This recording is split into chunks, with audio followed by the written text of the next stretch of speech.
Yo! What's up guys, it's Drac and this is a box. It's been a while since we've had a box. So, this box comes to us direct from Hasbro, and what better way to cut into it than karambit style. Oh my goodness.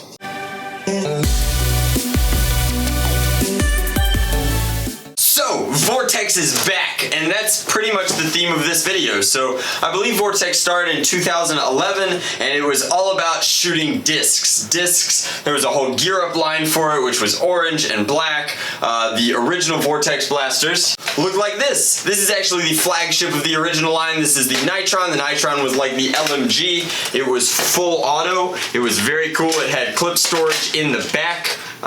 Very, very interesting blaster. The balance on it was always a little bit wonky, but this was very cool. Now, as you can see, we've done away with this green and neon orange, and we've moved into the future. So, Vortex being back is great. It means that there's now an ultra cheap, off-the-shelf ammo variety, because the knockoffs never really picked up decent Vortex ammo. And Vortex ammo is really, really fun and kind of tricky to get right. So, it is a Target exclusive. This is just really, really cool ammunition. And right now we have the Vigilon reskinned. The Vigilon is a single shot internal magazine style pistol. It's not quite as compact as the Proton, and it only shoots one at a time, unlike the Diatron. And then we've also got the Pyragon, which the Pyragon is debatably like the best Vortex blaster. I think that all of the pump action blasters were the best. The Pyragon was really good. There was also a version called the Revonix that had a built-in drum magazine,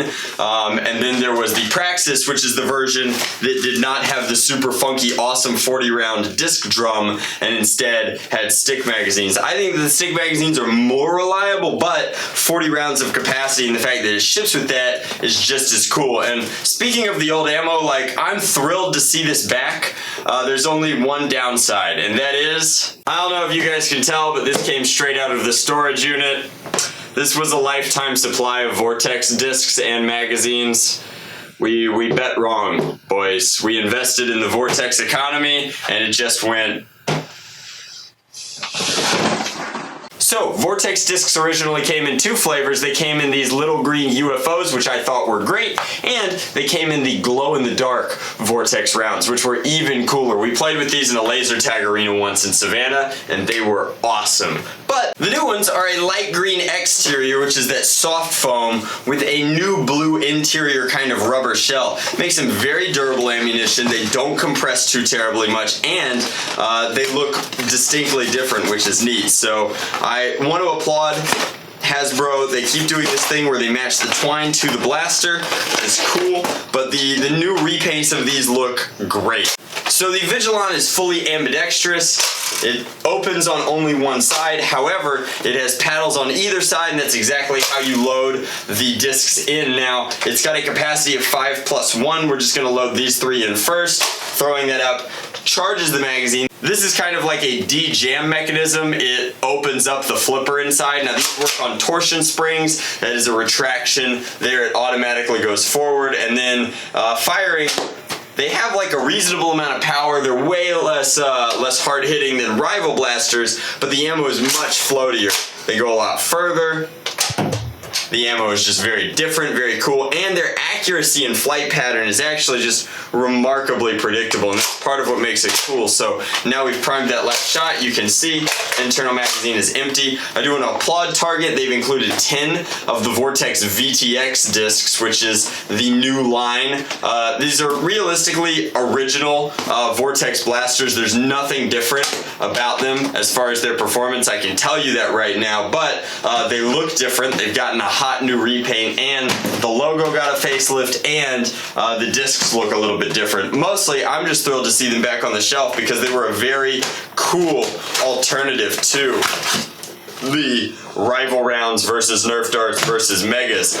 More ammunition is difficult because it's hard for players to commit to new loadouts that require different ammo storage, different magazine sizes, but it comes with a whole host of advantages. Sometimes scenario play rewards stuff like this, and then realistically, like, it just gives you a different ballistic trajectory. But the foregrip on the Pyragon is a little bit different than the Praxis, very comfortable. These things are chock full of locks, so it won't even prime now because it doesn't have its drum in. So let's load it up time-lapse style. This is definitely my favorite one.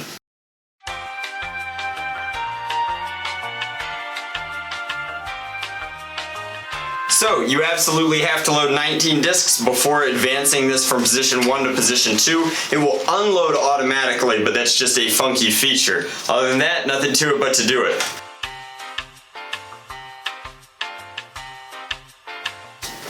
After that, you click through. Position 2. 2 is full. On to 3. This is such a quirky and innovative drum magazine. Give me 2 20-rounders any day just because they're more reliable, but this is a fun one to start off with. All right, and let's take it all the way. Alrighty, so all we've got to do is lock and load, and we are ready to go. So I want to show you just how cool slam fire is on the Pyragon, because it's pretty ridiculous. When you consider that this puts up a full foamy wall of discs coming at the opponent like this,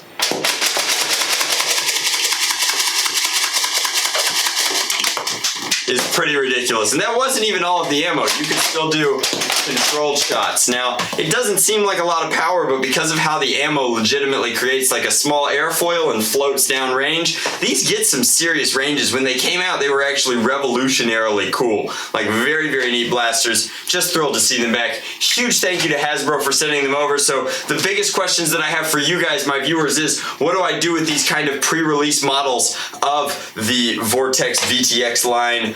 I have no idea. Should I create a Vortex loadout? I've kind of wanted to create a Vortex loadout for a while now. What would you rather see? If you get me to 1, 2, 3, 4 likes, I will do a Vortex loadout video for you guys using a bunch of old school cool. And if you can get me anything like higher than, let's say, 2,000 likes on this video, I will do a top 5 video on the old Vortex blasters and the new Vortex blasters all in one. And then the real question is this going to be a strict repaint just for Target because Toys R Us left, or do you think that we're going to get some new Vortex blasters? Hard to say. I would love some new tech out of Vortex. I think that given that this is our only flywheel option right now, and it was already a very, very robust primary, it would be really, really cool to see a new, more modern flywheel full auto Vortex blaster. Weigh in, comment section below, let me know. As always, much love, Nerf on, Drac out.